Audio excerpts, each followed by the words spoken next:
Komika Kiki Saputri membuat pengakuan mengejutkan. Di masa lalu ia pernah berpikir untuk mengakhiri hidupnya. Pengakuan Kiki Saputri itu diutarakan setelah sahabatnya Marcel Widianto membocorkan curhatnya. Apa masalah yang sebenarnya terjadi sampai membuat wanita berusia 28 tahun itu nekat 2 kali mau bunuh diri? Kala itu Kiki ingin mengakhiri hidup lantaran ditipu hingga menanggung rugi 2 miliar rupiah. Pertama, batal nikah, yang kedua rugi 2 miliar rupiah. Itu nggak ada yang tahu. Kala itu diakui stand up komedian dan juga pemain film itu, ia mengurungkan niat buat bunuh diri karena dosa.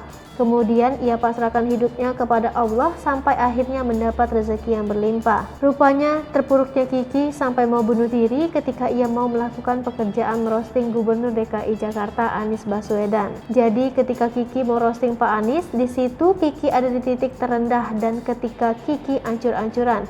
Tapi Kiki harus profesional. Setelah itu Kiki Saputri semakin semangat bekerja karena diberikan dukungan di media sosial. Ketika warganet senang melihatnya melucu di televisi dan saat stand up komedi. Catatan, depresi bukanlah soal yang sepele. Jika kalian mempunyai tendensi untuk bunuh diri atau butuh teman curhat, kalian dapat menghubungi kontak di bawah ini. Kesehatan jiwa merupakan hal yang sama pentingnya dengan kesehatan tubuh. Jika semakin parah, disarankan untuk menghubungi dan berdiskusi dengan pihak terkait, seperti psikolog, psikiater, maupun klinik kesehatan jiwa. LSM Jangan Bunuh Diri 02196969293. LSM Jangan Bunuh Diri adalah lembaga swadaya masyarakat yang didirikan sebagai bentuk kepedulian terhadap kesehatan jiwa. Tujuannya dibentuknya komunitas ini adalah untuk mengubah perspektif masyarakat terhadap mental illness dan meluruskan mistos, serta agar masyarakat paham bahwa bunuh diri sangat terkait dengan gangguan atau penyakit jiwa.